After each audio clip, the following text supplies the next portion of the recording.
If you Georgia Bulldogs, you're gonna feel the Bulldog.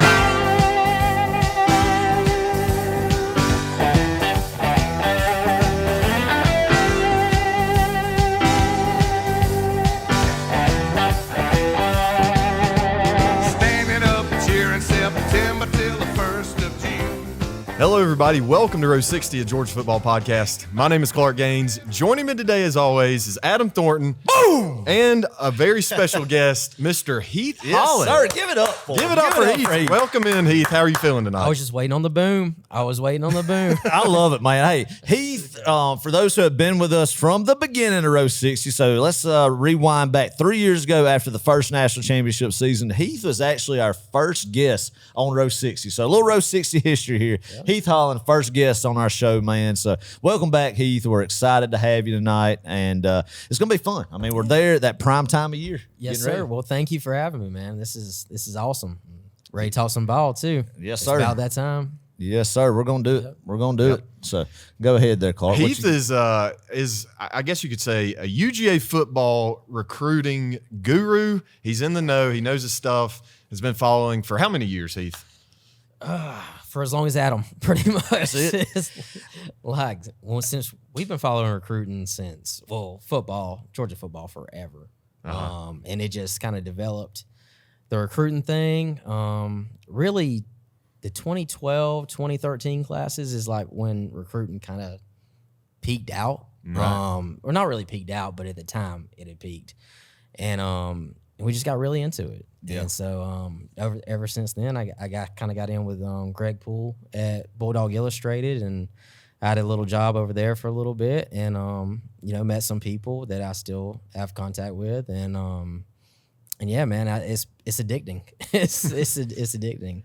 So been keeping up with it ever since. Yeah, I love it, Heath, man. You're talking 2012, 13. That was the golden age. The old blind pig Wednesday signing days in February, where you'd go and you'd have the breakfast buffet, man. You just sit there, and that was fun. I miss those days, the recruiting. I remember my earliest memory of recruiting was actually following Stafford's recruitment. Yeah. And 08 or 07 class? It was right there about 2005. I think I was in 7th grade or so with that. But also my mom emailed my science teacher that we got a running back from New Jersey named Noshawn Marino one year. And I'll never forget that, man. But you're talking the days, the 2012 to 13, the saga with Robert Kimdichie, Larry Matunzel, all those guys. The Larry Matunzel recruitment, that's when I realized that I'm okay having my heart broke. With recruiting. Right. Like, I'm okay with it. I can get over it. Like,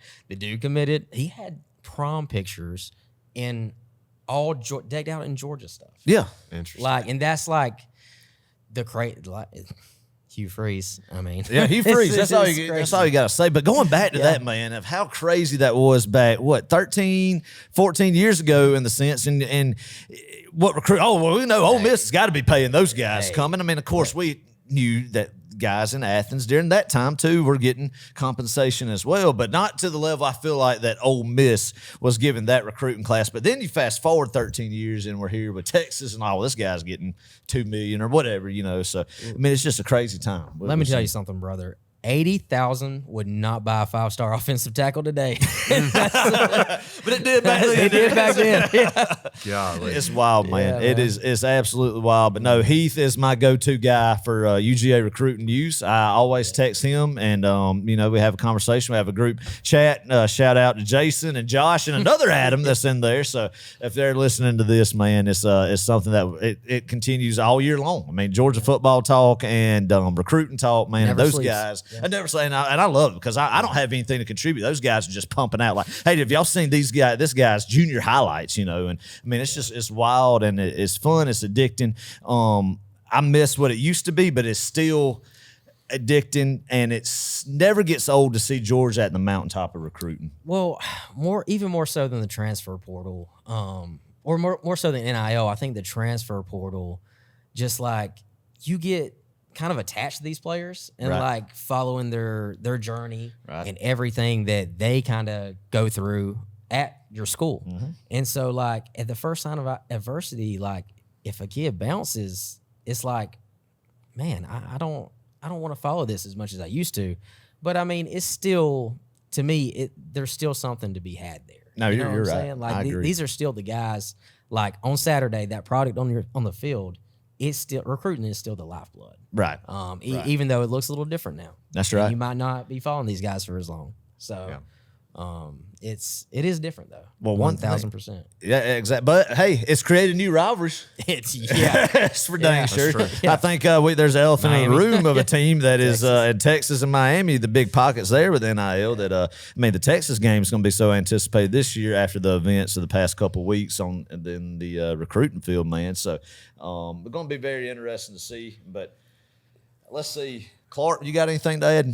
Well, no, I mean, I'm just here to keep it on the rails here, this show. I don't have 'cause we much to get out for it. contribute to recruiting. I don't keep up with recruiting. Quite honestly, I don't have time to. I'm kind of to the point in my life where, like, if you're going to be committed to the Georgia Bulldogs, I will fully support you and I will follow you and I will be there. Right. But if you're kind of wishy-washy, just the whole recruiting process, man, it's gotten so out of sorts. I feel like over the past 10 years, you guys There's were a talking lot about of wishy-washy. yeah, very wishy-washy, and obviously NIL's throwing a whole monkey wrench into that. But going back to 2012 right quick, I remember though that was such a fun year watching the It was. recruits come in, and that was John Theus's class, right? John Theus, Yeah. Todd Gurley, Gurley, yeah. Keith Yeah. Marshall. That's right. That was a fun class to keep up Ryan with. Rankin. Yeah, Ryan Rankin. I think he was 2013. He was 13, wasn't he? Yeah, he was 13. That is right. 13 is the class that, to me, kind of Oh, that's the Bryce Ramsey group. it lost Mark Reed his job. That's right. To be honest, I mean, he I had hate thir- to laugh at that, but it's true. Yeah, man. I mean, there was 35 recruits, and I think a handful of 4 stars, and the rest 3 stars. That's and, right. And really missed on all your top targets: Alvin Kamara, Tunsil, Montravius Adams. They was never going to get Kendichi. That was never happening. Right. So, but I mean, there was a handful of guys. I mean, the state was loaded that year too, and it just didn't work out. Right. But not the 2012 class was good, and Todd Gurley, to me, he might be a top 3, top 2 player that I've ever seen in Georgia in our lifetime. Yeah. We're Right. all around the same age. But I mean, he was special. He was different. He was I special. agree. He was different, dude.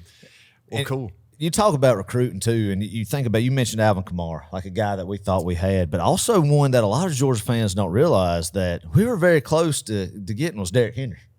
Oh yeah, I mean, he was committed. Yeah, he was committed to us, and funny, like that Alabama class that brought him in, it was the same class with Kamara, Alti Tenpenny, and Tyron Jones, who was also from Georgia, went to Walton.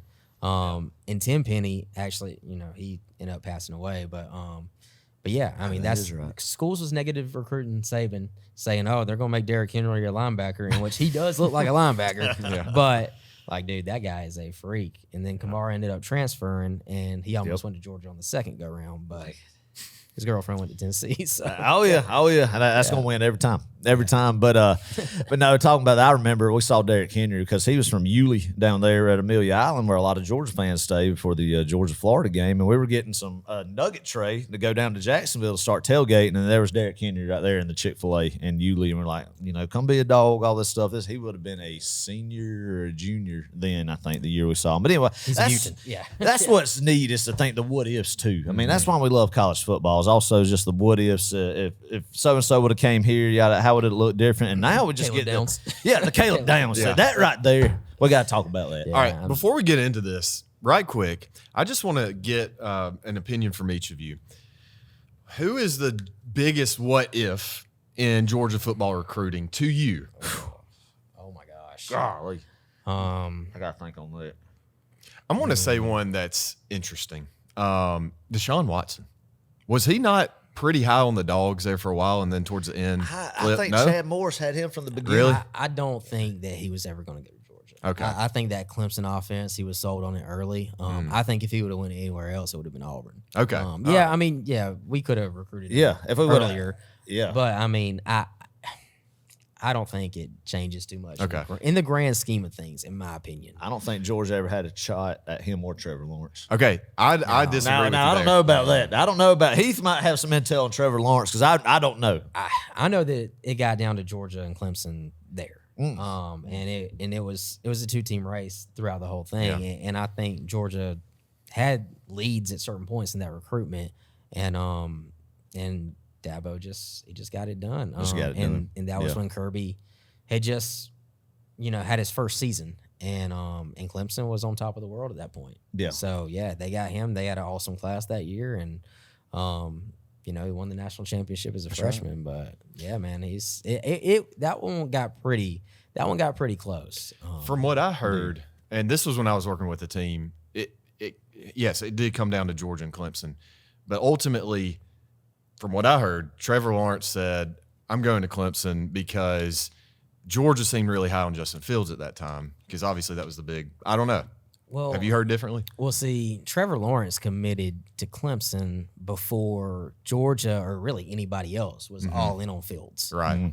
Fields, his ascendment, his rise to the top, it kind of came a little bit later after that junior tape got out and after he kind of dominated some of the camps and the opening and stuff like that. So they vaulted him from a low 4-star to the number 1 player in the country on some services. Yeah. So his rise was a little bit later. And Trevor had been kind of that guy since he was a freshman. Yeah. But Georgia did go in on Fields. They offered him while they were still recruiting Lawrence, I think. I'm not exactly sure there, but they definitely went all in on Justin Fields, and that was see where that guy is. Yeah. Well, I'll tell you, just thinking about that too, a big what if to me would have saved us a lot of heartbreak as well. Devontae Smith. Oh my gosh. Yeah. Imagine having Devontae Smith in this receiving room, Might have 3 national championships. Obviously, and then obviously he wouldn't have been able to break our hearts like he did as a true freshman. But that makes it special. That's why Sam college Petito. sport. Yeah. He had a job at Georgia. He came in with Pruitt, the Sam Petito, and he had a great relationship with all the Louisiana kids. Right. And so he got the job at Bama. And then, they started raking Louisiana. Oh, yeah.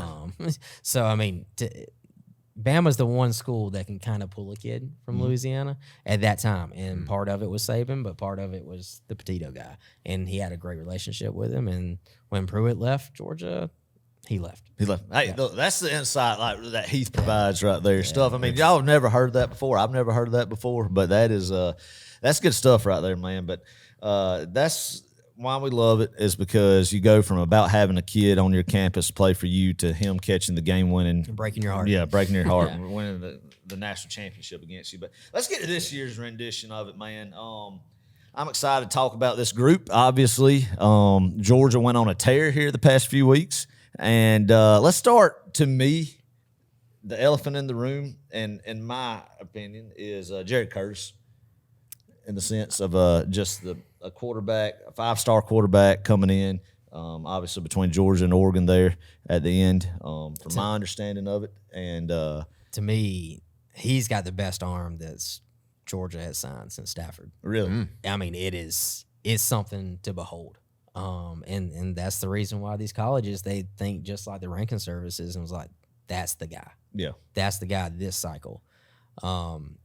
But of course, he don't play the best competition. It's going to take a little bit to get him up to SEC speed. But then again, we're paying him so much that you might have to be ready pretty quick. Yeah. Because we're not going to pay you $1 million to ride the bench. Right. You know what I'm saying? That's right. Take a year, learn the system, and then be ready. Be ready to roll. Because, he's not going to sit around 3 years. Right. It's not going to happen. Right. So if Gunner's the guy this year, right, we're just going to go ahead and assume that. Things can change. Fall practice changes a lot.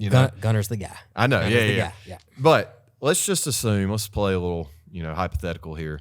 You love a good hypothetical. Yeah. And you brought this. You were the one that brought this up. Okay. All right. If Gunner, and Lord forbid this happens, but if Gunner goes down and Ryan Puglisi steps in, and it's kind of as Adam put it earlier, it's kind of a Jacob Eason, Jake Fromm thing at 17, where, your Puglisi, he takes over and Gunner's benched. I don't foresee this happening. Only way that happens in my mind is through injury, but I agree. So what then happens in the quarterback room, not only just this year, but next year too, with Jared Curtis? I don't think much changes there because I think Puglisi's got the type of arm that if he does take over and he is that guy, then he'll be going to the pros. We've seen it live. Oh, yeah. He's got a live arm. It's live, man. Me and Adam, we went to a practice, and it's the truth. Yeah. His arm is. But then again, he also kind of throws them little line drives, and they kind of get hit in line, and you kind of, he's got some things that he has to work out there. And Gunner knows the system. I think if that does happen, then Gunner, what probably happened to Gunner. Gunner did not slide. And he's probably not going to slide that much, but he cannot take that many headshots. He's got to learn to protect himself. And if he does that, I think that we're really confident in him. Gunner had one of the best springs out of any of the players on the team. That's good to know. That's right. Yeah, he had a great spring, and he's took the steps forward to be the guy for us. But in the circumstance that Puglisi gets in there, I don't think that he would be Georgia's starting quarterback for 3 years. I think either way, Curtis is going to be playing in 27? Right. So, in which we hope Gunner stays upright, but all these guys are not going to stick around. They're not. Yeah. Oh, yeah. In this day and age, they're not going to, especially a quarterback. No, you're 100% right, Heath. And that's why I want to touch on Jared Curtis, man, is for the Georgia fans out there who aren't big into the recruiting circuit, just to know how special of a guy this is coming in. Man, it's something. Yeah. His arm is something. He throws it easy. It's pretty. He throws a pretty ball. I'm very excited to see what he can do. It's something that we hadn't had in the last 5 or 6 cycles. Yeah. I think it's our first 5-star since 21, maybe. Really? Yeah. Dang. So it's something with Vandergriff. Yeah. Yeah. Vandergriff would have been it. I totally forgot that Brock Vandergriff was his 5-star. Yeah. Oh, yeah. I remember watching Prince Avenue play Raven County. Yeah. When Stockton versus Vandergriff, man. It's hard to believe. On ESPN. Yeah, how long ago that actually was, but that was fun. But, so another guy, obviously talking about Jared Curtis, guy who Heath just talked about the hype that he's going to have coming into Athens at the quarterback position. Let's go to Mr. Todd Hartley, who just kills it on the recruiting trail. It just seems Every like time. year after year, Georgia is landing a stud tight end. And at this point, if you're a nationally ranked top tight end, you got all from the University of Georgia. You'd be crazy not to come to Georgia. So tell me, Caden Prothro. He's pretty. He is 6'6", 220, and just super fluid athlete. I'm talking about, he looks a little wide receiver-ish. I think he's a tight end. I think he stays in Hartley's room. But, yeah, man, I think he had 1,200 yards last year. And, yeah, he's like that. And honestly, if it wasn't for NIL, and I heard some numbers on Bowman, which is, he got quarterback money. Yeah. I'm talking about 5-star quarterback money. Yeah. And if it wasn't for that, then he'd be a Georgia Bulldog. He wanted to be at Georgia, and it just didn't work out money wise. But you never know with the way the portal works. So, but he's Mark Bowman was special too. But either way, I think they could have pulled both of them, but it would have been a hard thing. Right. And Texas did go all in on Caden Prothro, and they couldn't get it done. But they did offer an impressive amount for a tight end. But it wasn't Mark Bowman money, but still, that was a crazy number. Yeah. I It couldn't believe it. It is crazy to think about. Obviously, we talk about the number one. Texas has took the number one player of the state of Georgia the past 2 years. That have been Georgia had been in it, especially Justice Terry. That was a big sting. That's a fresh wound. That is a fresh They're wound, all fresh wounds. and a very hard reality of current day recruiting right there to me. I will tell you what happened with the Justice Terry thing, and it's been talked about or whatever. But I mean, Texas thought that they was going to flip a 5-star from Oklahoma, offensive tackle Michael Fasusi, I think, and they had already allocated some funds to go there, and surprisingly, he stuck with Oklahoma. Oh wow! And so they already had a 7-figure Payroll. amount was allocated, yeah. And so they gave him what he wanted, and we had a number that we wouldn't go to. Yeah. And it got there. And so, I mean, it was a pretty substantial amount. And he's a good ball player, but, I'm not going to say too much because, no, he could end up in Athens too. So. Right. There we go. I mean, you never know. That's the good thing about it. You never know. And that's the beautiful thing about Kirby Smart is that he never burns bridges. No, I feel like, he don't. He And you've seen it time and time again, man. He is way less emotional than the Georgia fan. Yeah. You know what I'm saying? When it comes to that, he don't let his feelings get too involved. Where he's like, okay, I'm not going to re-recruit this guy. No, I mean, he's talent's talent. You know? And that's the reason he gets paid what he gets paid. I think Kirby does a good job. And I mean, you have to in this day and age of just recruiting guys consistently, sustaining those relationships despite them choosing another team. Yeah. And that's important because to your point, they could end up in Athens, and they could contribute greatly to your team's success here in Georgia. So, yeah, I mean, that's a good point, though. Never burning bridges and always stay recruiting, right? Oh, and the way Georgia does the portal, they typically, 85% of the time, they go after guys in the portal that they recruited in high school. Right. That they already got a relationship with. And so they kind of parlay that when they hop in the portal, that's the way they kind of go about it. And not every case is like that. The Illinois running back and the kid from Army, that wasn't the scenario there. But I guess those are spring portal additions. Sure. And I know that they're both very well thought of in Athens already. Yeah. So, excited for them. Shoot, yeah, man. No, that's right. And now, Heath, before we move on to our next topic, I want to ask just a couple more guys coming in this 26 class that we'll have that way. And then I should have prefaced this by saying, for those who didn't know, these are commits that we currently have now. And 26 class. The 20, yep. So this are commits to the 26 class that we have right now.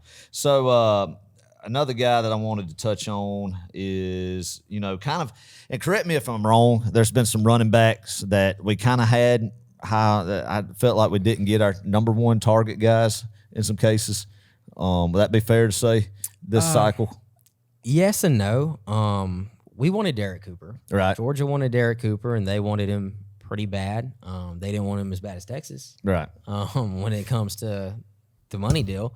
But they had some wiggle room there. And I can tell you right now, they think Jay Lamar is a top 3 or 4 running back in the country.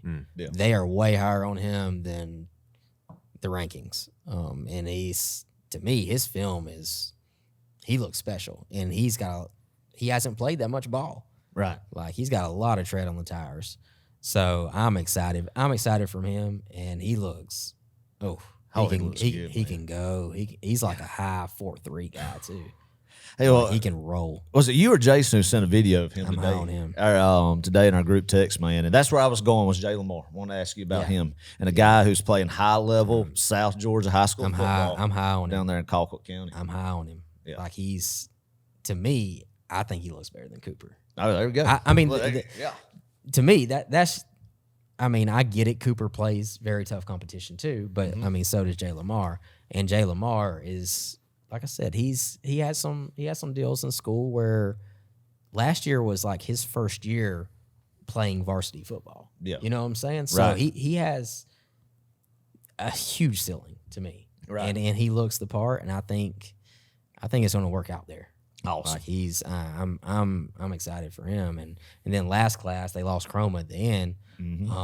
But from everything I heard, Bo Walker is he is a pleasant surprise. Well, I want to get to that. I want to talk. We're going to talk about him later. His name will be brought up here in a second. But before we go on, I'm going to ask you about one more guy, and then I want to ask you if there's anybody else you want to bring up for this cycle. Just kind of quickly touching on recruiting. Like I said, we have not talked about recruiting here at Row 60 since you were on last time, and I want to encourage anybody who wants to follow Georgia recruiting more, get more up-to-date news, and get actually inside scoop for Georgia recruiting. Is get an On3 membership or Rivals.com membership. They've merged. A great time right now to get on there. And they did not sponsor this, by the way. No, absolutely we're not affiliated with On3 or Rivals.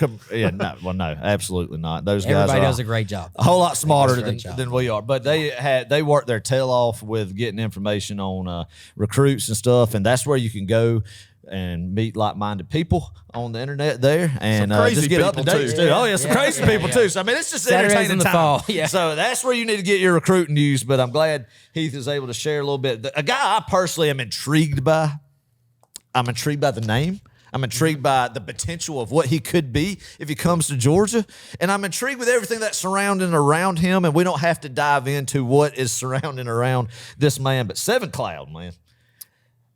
Oof. I mean, that guy can go. From what I heard, I think the Georgia staff thinks he's the best defensive tackle available. Out of anybody available in the cycle. They're very high on Valdon Sohn. Yeah. But and they're high on James Johnson. They're still recruiting him that flipped to Texas recently. But Seven Cloud, he's transformed his body. He's lost a lot of weight. He could be special. Yeah. He could be special. And he would make an instant impact. There's no doubt. Yeah. He's playing next year. Yeah. He's taking minutes. He's coming into Athens Yeah, and going right. He might be. I'm not gonna say he's one and done, but he has that ability. I'm with you on that. He's that JUCO film. It's nice. It is nice. Oh yeah, man. So he's a good one to ask about because he's the truth. Intrigued Talent-wise. Intrigued by that. Just everything around him. But going back to James Johnson, man, we all know what happened with him and Tyler Atkinson. And but also it just speaks to Kirby and our culture is you get blindsided. Well, us fans, just from the public eye, get blindsided by James Johnson doing that. But then you go and you get Sohn and it's crazy how. Just that's what Kirby does, man. It's the next man up. And he blew them away. He blew them away in his workouts. And the guy has a huge, super high ceiling, a huge motor, and he's one of those. The sky's the limit, right? Because he's new to football too, right? So I think he's from Sweden. Crazy, man. Yeah, and crazy, and he blew everybody away at all the schools that had the camps this summer. Yeah, he got every offer. Every offer that he went to. I'll be honest, I didn't know they played football in Sweden. Well, he plays football. Is he from Sweden? He's from Sweden, and now he plays in Virginia. Okay, all right. I was about to say. Yeah. I was about to say. No, I'm pretty sure. I think he did soccer and maybe jiu-jitsu or something. Okay, all right. So he's an athletic big man. Yeah, you got to be athletic to do soccer and jiu-jitsu. It's 6'4", 310, and don't have much fat. Dang. Yeah. Oh man. And it's just wild. Today and age, we used to be able to stack 5 stars. Right. You remember when Pittman would have 3 5-star offensive linemen in a class. Right. Because Pittman recruits right. that.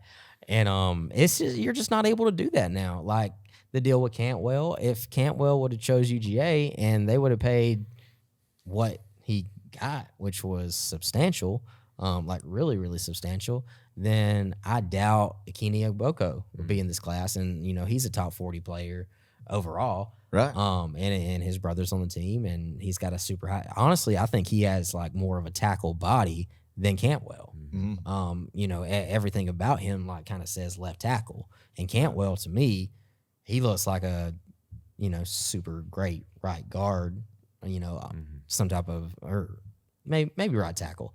And Cantwell, he's awesome. Don't get me wrong, but like I said, they paid 5-star quarterback money for him too, And you just can't pull both nowadays, Right. And it just don't happen. And for what Miami gave him, you can kind of see what it did to their class because they've struggled. Like when you don't have that money allocation anymore, and it's you kind of get a little bit stifled and you're playing your high end players like that, Right. then it might not be as deep of a class, Right. and it's going to be a little bit more top heavy, and everybody goes about it different. And Kirby, he prefers to have a deeper, he would rather have 85 good players. And then some teams would prefer to have, okay, I'm going to pay my starting 22, and then I'm going to just kind of hope for the best. So Kirby don't do that. He wants depth, and the way Georgia practices, you need to have it. You got and especially you're going to have college injuries. football season. You're going to have injuries, and there's not much bias when I say this. I mean, nobody practices like Georgia does. That's true. That's right. They knock heads out there. It's different. So Let me ask you this, Heath. Obviously we can talk about Texas and how they've benefited from NIL, but what's the team out there right now that's kind of starting to get things going again? Like I look at Auburn, and have they had some struggles recently? they struggled a lot. Yeah. They've struggled So a lot. I guess what would be the opposite of an Auburn in this modern day and age? Somebody that people aren't really talking about as much, but they're doing pretty good on the recruiting trail Texas right now. Tech. Really? Yes, Texas, sir. That's a Texas, great call. Texas Tech is dropping bags. They got a billionaire that's all in on making them good again. When you're paying a softball ace pitcher millions of dollars, then you know good and well. You know good and well. You got the money to go around. That's I mean, like I said, Texas thought they was getting a 5-star offensive tackle. Yeah. Like, I don't know, maybe 2 weeks ago. They thought he was in the bag. And the day that he was going to commit, nah, I'm going to Tech. I'm going to Lubbock, baby. Yeah, I'm going to Lubbock. to Texas. Lubbock. Right down the road. Everybody's saying, I want to go to Lubbock. Yeah, exactly. I love it there. So much more going on than Austin. It's not money. Yeah. It's just going to Lubbock, man. Yeah. We go to I mean, Lubbock. Listen, when you make Texas tuck their tail, and Texas is money, you Dang make them right. tuck their tail, then you you kind of got it like that. Yeah. So no, Texas Tech, they're back, and honestly, I hate to say it, but I mean, I like what Georgia Tech's doing too. I like their I know, But no, I mean, you got a point. their evals are kind of top notch, and I mean, I do think that they are somebody you gotta kind of gotta watch out for. They got 2 quarterbacks now, and I think they're going to be pretty good this year too. So Well, they were good in the portal too. I mean, they got like Singleton, right? they lost Singleton. Or sorry, yeah, they lost They to went to Auburn. Auburn. Yes, but they got a kid from one of the Florida schools. I think Eric Rivers. And I do think he's good. But I believe in Faulkner. He just got a contract extension. Yeah, he did. He just got paid. But I mean, Deservedly so. Yeah, and the follow kid there, he's good. And Haynes King, he does what he needs to do for that system. And we had a hard time stopping it. yeah. Dang So right. I mean, I do know that Kirby's got some respect for Key. Yeah.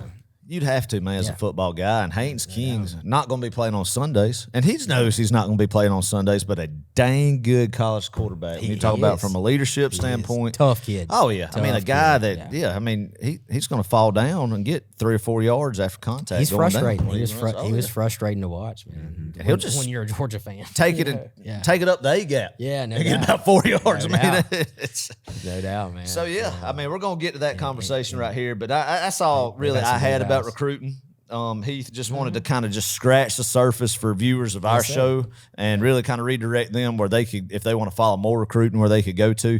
Is there anything else you want to add on the recruiting trail? my or anything? guy, this class, my guy, Craig Dandridge. Yes, sir. Craig Dandridge. He's a guy.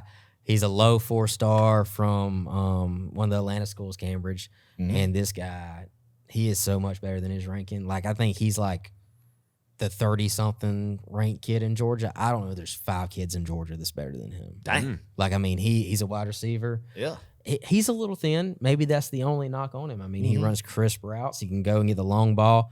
1,500 yards last year. Oh, man. This kid, Dang. and he's wired the right way.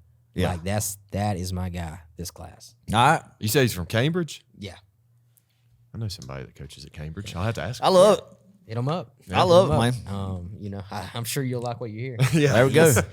I'm all good. about some He's wide good, receiver talent, man. Hey, look, that's a nugget y'all gonna And get they've been this spending. episode. George has been spending the wide receiver. Yeah. So And that, man, Dang I mean, right. you look at the past couple of years, I mean, we've had some obviously very respectable guys. Yeah. Well, you had Lad McConkey, Marcus Roseman, Jack Saint was a good one.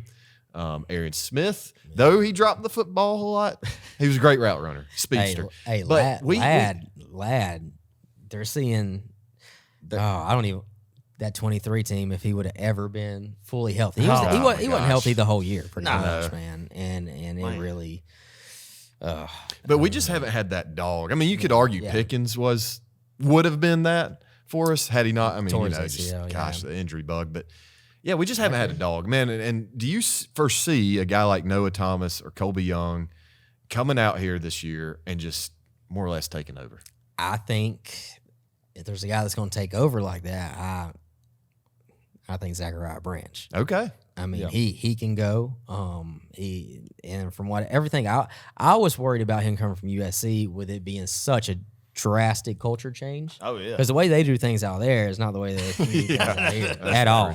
I can only imagine the Lincoln Riley ran program against the Kirby Smart ran program. But from everything I've heard, he has been a great teammate. Good. Like he's actually been a bit of a leader already. So I'm excited about him. I think he's got some juice to him, and I do think Colby Young, Noah Thomas, like those are some big. If they want, 6'5", both of them. Like I'm talking about some size there. I think London Humphreys. We got Dylan Bell back. Dylan Bell's back. And I think you can put Dylan Bell where he needs to be. Yeah, exactly. Finally. Flanker. Finally. He's X receiver. He's probably not that guy. It's not his position. Right. And I do think he's probably going to go back to getting some carries out of the backfield at times, just to be used a little bit different. And I think he's better used as that Swiss Army knife. Yeah. So to me. No, I agree, man. Dylan Bell is somebody I hope has a great year because I feel like he's been a very selfless player, especially in 23, and then last year again Never thought about transferring. And just been asked to do so many different roles and things for the better of the team, and not necessarily himself where he could have shined in better spot and position. But now you look at this wide receiver room that James Coley and Mike Bobo and the offensive staff have there. I mean, like you said, you have 2 6'5" guys at X receiver, man. When's the last time we've had 2 6'5" guys? I mean, we were talking. And then you got C.J. Wiley, who's 6'4", behind him. Yeah. Then you got a 5-star recruit and Talon Taylor and right behind him. So, I mean, that wide receiver room is finally we're seeing the playmakers there. But to me, it's Kobe White. I like Sakovi White a lot, man. Every time he touches the ball, something good happens. But we're going to tell the guys right here, right now, and I think you're right with me, Heath, but that doesn't mean we're going to go out there and throw the ball 70 times a game. We better not be. Yeah. No, you have to run the ball. That's right. Georgia, last year was the worst year running the ball in 20 years? Yeah. 15th in the SEC. 102nd and 102nd FBS. 102nd in the FBS. Yes, correct. I didn't know it was that bad. It was that bad. We didn't believe it either. So, and the thing, I think they got the horses. I think they got the dudes at running back. Frazier, he's a dude. The McRae kid they're bringing in. I've heard nothing but good things about him. I think he's cut 10 pounds since he's been in Athens already, and he's a great goal. He's still goal line machine. Yeah, he's still running against Illinois or against South Carolina. Yeah, that's right. He shredded them. He shredded them. Bo Walker, Roger Robinson's healthy now. Hopefully, he can stay healthy. Yeah. And I think health is a big deal for this team, right? Because it might not be as talented as Georgia's had in the past. Right. But if you can stay healthy, I think they got the dudes. And unfortunately, like at wide receiver, they just had the hardest time keeping their top guys on the field. Yeah. You look back to every year since 21. Yeah. Like it's been Pickens, AD was out pretty much the whole year. In 23, who Lad and Brock. Yeah. They dealt with stuff, but yeah. Oh, right. Brock was out for sure. the half. And then last year, rah, and then you lose Colby for the year, pretty much. Not to think about it, even going back. But still, our best wide receiver was Jeremiah Holloman, and he gets in an ordeal as well. And so they've had a go of it at the position, and so the biggest thing there is keeping them on the field, and if they do that, and I think. Noah Thomas ain't going to be used the way that people think. They think he's just going to be this jump ball savant. I think from what I've seen him at Texas A&M, I mean, he was working the middle of the field. He was like, I'm talking about catching screens and slants and stuff like that, and then getting yards after the catch. And when you think of a dude that's 6'5", 215, 6'6", 215, or whatever, you don't think that they do that, but he's a fast guy. Yeah. Like, I mean, I think he's like a 10'8", 100-meter guy. At that size is kind of freaky. And Colby Young he can go get it. I'm a Colby Young fan. I think Absolutely. And he was never healthy last year either. He was on a bum ankle all year. We saw some glimmers of hope. Those first 3-4 games from Colby, and then obviously, and he was hurt those games. Really? That's crazy. Yeah, for sure. He had a bum ankle then. Yeah. That's wild, man. Well, talking about that, man, obviously a lot of hype in the wide receiver room, and that's great job of utilizing the portal by going and getting Zachariah Branch, guy who's going to return punts as well, right? Replace Anthony Evans, and I think be an upgrade there, and probably one of the best punt return specialists we've had. And I mean, Isaiah McKenzie. Yeah. Isaiah Wait. Hold on. Can I just interject? Right here? Interject. Clark. Isaiah McKenzie. All right. I was on the phone today with McKay, and we were talking about the 2016 Nicholls State game. And for some reason, I was like, why was y'all talking about that? I don't know. It just came up in conversation. So as I do in the middle of the day, sometimes I'll go to YouTube and just venture and look at some Georgia football, games, highlights in the past. But speaking of Isaiah McKenzie and punt returning, he muffed that punt at the very end of the game, gave the football to Nicholls State. I don't either. I had to go back and look for myself. Gave the ball on the 10-yard line to them. No. That's when they went up or didn't go up, but they scored, making it 24-26 Georgia, and that nail biter. And it was because of that. So I don't consider Isaiah McKenzie an elite punt returner because of that one reason. Good. Yeah, I'm telling you. He took a bunch when he actually filled it right. No joke. He was insane. He was so small. It was like the football was like that big on him. But Jim Chaney says, give it to the man on 4th and 1. Even though you have Nick Chubb in the backfield. All right, no, I'm sorry. The human joystick. Had to go back there. So receiver room's looking good, and running back room, you just touched on it. Nate Frazier, second year, staying healthy there. Illinois kid, Josh McCray coming in. Bo Walker, just the all-time best name for a running back. It's a great name. It's a great football name. Great running back name. Absolutely. So let's go ahead and talk about the elephant in the room. What everybody talks about that we have to improve at in order to win another SEC championship, ultimately win a national championship, and that's offensive line play this year. Being able to run. Well, I guess I should preface offensive line play with being able to run the football, like we talked about. You're right. It has to get better. Yeah, it has to. If it's what it was last year, then Georgia's going nowhere. Like, I mean, that's just the real. Like, I mean, it has to improve, and they had some NFL guys in that room last year, and I do think that they was banged up sporadically out throughout the year, but it's got to get better. And they brought in an NFL guy to come help with that, and hopefully it will. But yeah, it has to improve, or there might have to be a change there. Yeah, and that's just how Kirby operates, right? And so, and I do, and typically from what I've seen with Kirby, for one way or the other, the squeaky wheel gets the grease. Typically, that's just always what's kind of happened. Yeah. The wide receiver rooms, our receivers couldn't catch a ball last year. They go out and they spent. They went and got some guys. And so I do think that I have this feeling that's going to get better. Yeah. And I think the run game is going to click a little bit. And the main thing, they just got to gel. I mean, nobody feels sorry for Georgia. They got everybody on that line is 6'6", 310. Yeah. They got as much talent as anybody on the offensive line. Right. Anybody not named Texas or whatever. But I mean, it's still they got the dudes. They just gotta gel. And I think last year they just didn't gel. And I love Tate Radledge and Jarrett Wilson and Dylan Fairchild. Like, I mean, they're all really good players, but there's something about it. And Fairchild was banged up throughout the year. Radledge was banged up throughout the year. Jarrett Wilson missed several games. I mean, you're right, and like there's just no real chemistry throughout the entirety of the year. And I'm a Drew Bobo believer. Like I do think that he is. I don't think we're going to have any complaints there. Like I'm okay. I'm okay with that. I mean, So I do think the depth at center is a little bit. It's a little bit thin. It's scary. If he goes down, then I'm not quite sure what they're going to do. I'm sure that they'll work some guys out and try to find somebody to snap a ball. But I mean, I do like Drew Bobo, and I do like Monroe Freeling. He had a rough game. He had a rough game against Notre Dame. But was banged up, you think? Oh yeah, man. He Completely had a jacked banged up. up, He had a that's jacked right. up shoulder. Yeah, he had surgery right after that. That's the thing, because I mean, everybody was giving him a hard time about that, but obviously you can see how hurt he was. But he shined And Notre in some games too. he did. And Notre Dame, man, they had some. They had some dudes. they had I some think dudes. we That- underestimated that them up front. defense. Listen, for, Small but quick. Yeah, He's man. quick off the ball. dude, man. for anybody really like crapping on Gunner too much, he got through. I mean, it was. He did. That's a rough first game starting.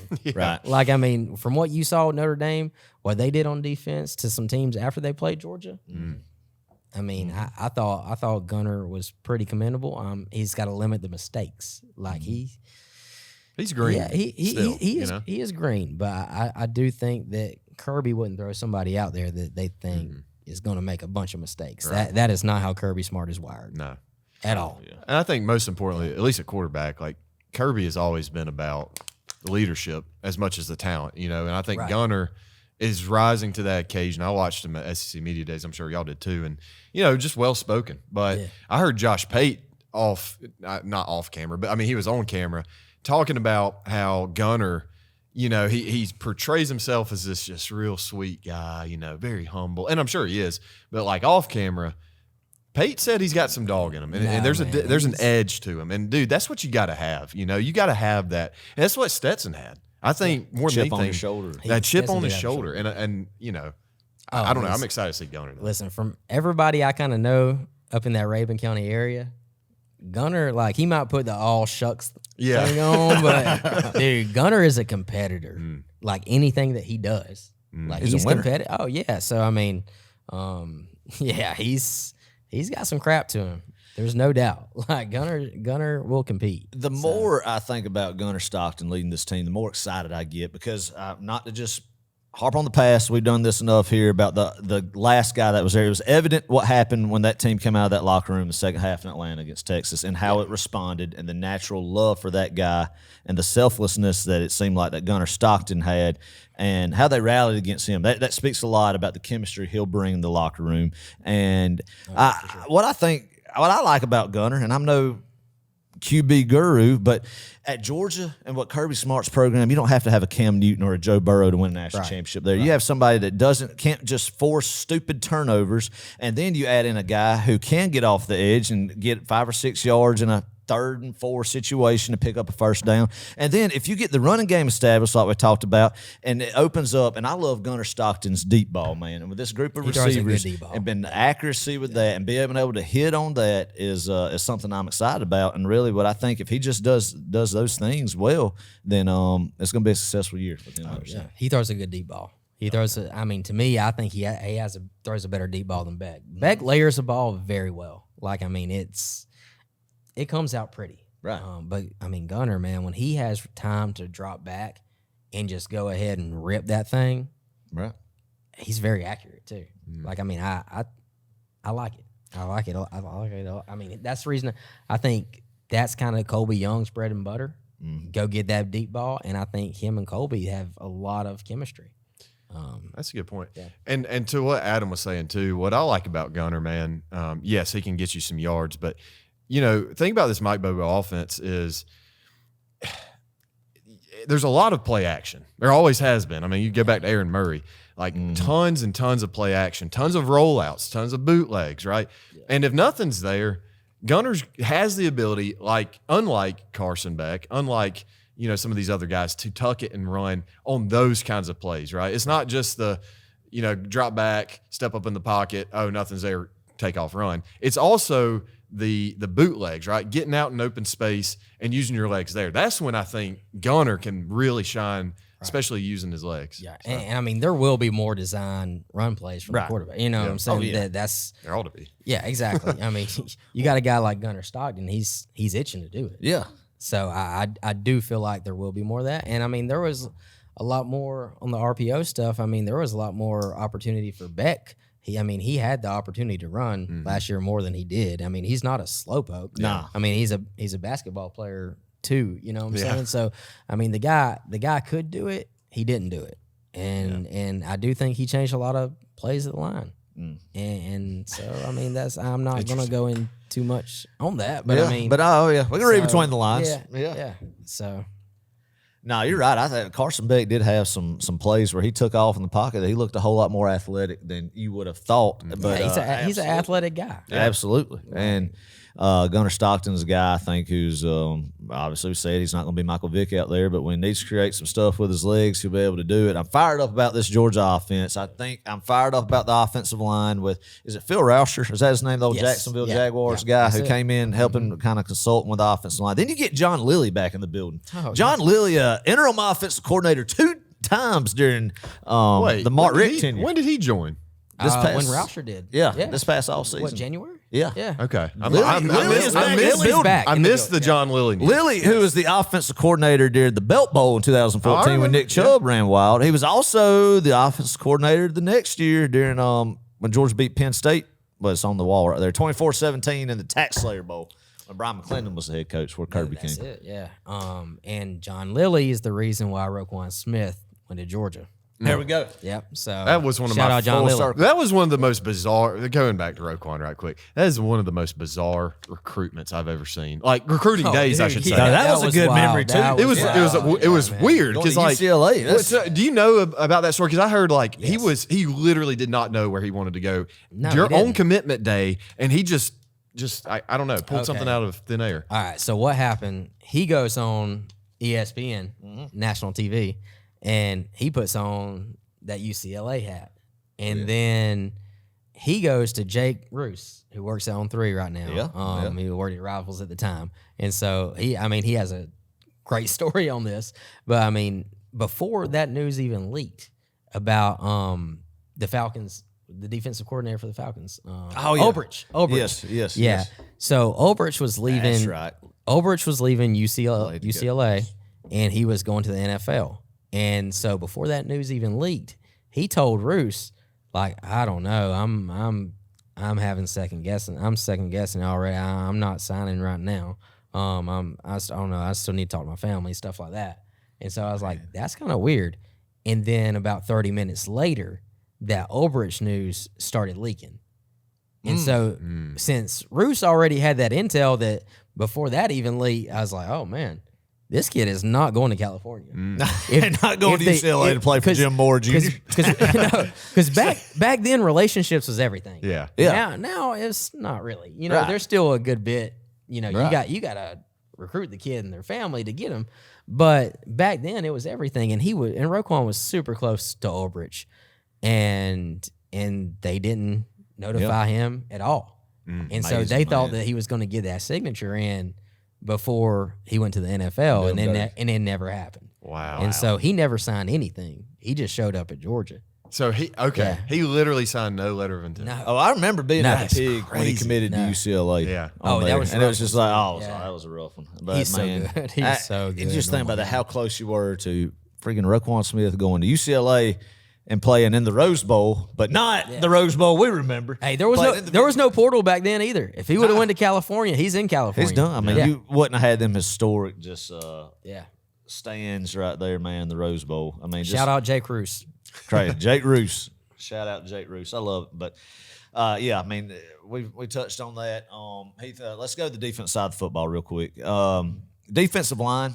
You look at this group. We were spoiled. Course, past few years with the Jordan Davises, the Jalen Carters, Trayvon Walkers, Devontae Whites. Yeah. We'll never have that again. We'll never have those type of guys again. You can't afford to have that again. Yeah. Right. Yeah. So you can't afford, like you said, I mean, how Alabama was built, you made a good point earlier that you had guys wait until their junior year and then they play a year or two, go be a first-round draft pick. You have first-round draft picks only started in a system for 2 years, and that's how Alabama was built. And that's why I still say if this was 2008, Nick Saban in this era, Alabama wouldn't have been Alabama. Right. Because he wouldn't be able to do this. I mean, you got a guy like Quentin Williams start 13 games total. Right. And you know what I'm saying? In college, yeah. So, Yeah. I mean, it's crazy. And then even with us, you won't have like guys like Channing Tindall and Quay Walker sitting around. And like Jalen Carter did not Exactly. technically start until your junior year. Exactly. That had never happened again. It's not happening That again. had So never you happened can't again. afford it, but you could have a good mix of veteran guys and then guys like, let's say, mix like the Christian Millers, Jordan Halls, if they could stay healthy, and then obviously Elijah Griffin. Elijah Griffin. That's a dude. That is a guy. Like I from what I've seen, like I haven't saw everybody's film like in the past, however long, but he's the best defensive tackle on film that I've seen in I don't know how long. Yep. Like, I mean, this guy there's really no flaws in his game. And then they're saying that the times that he's running, like Manziel posted on 3, like what he run, like 4.8? Yeah. 4.8 Something at just 310 or man. something like that. I'm like, this guy is a free, and he's going to play next year. Like he's taking somebody's minutes next year, and I'm higher on the defensive line than I have been in the past. I think they're deeper with some guys that we hadn't seen. Some of the sophomores coming in from the 24 class. I believe in Christian Miller. I think Xavier McLeod is going to have one of those years that you're like, whoa, who is this guy? And I mean, he was just scratching the surface last year, and I'm sky high on him.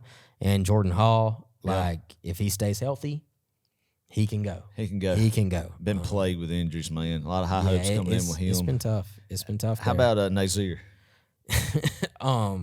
Johnson.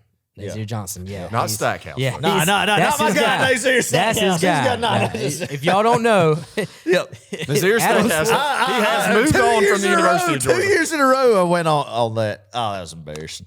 No, but I it's love Nazir. I'd love no, I mean, Stackhouse. I mean, Nasir Johnson he has that body that Georgia hasn't had at nose tackle in a while. Like that true 6'6", 330 athletic dude. And I mean, he looks great off the hoof. If he develops and progresses, I'm not sure. I guess we're gonna find out. In fall camp and see where is this guy at. But I love his frame. I think if you can plug him in and get him real minutes, it's going to free up some of those quick twitch defensive tackles right beside him. And I think that you can get more pressure right there.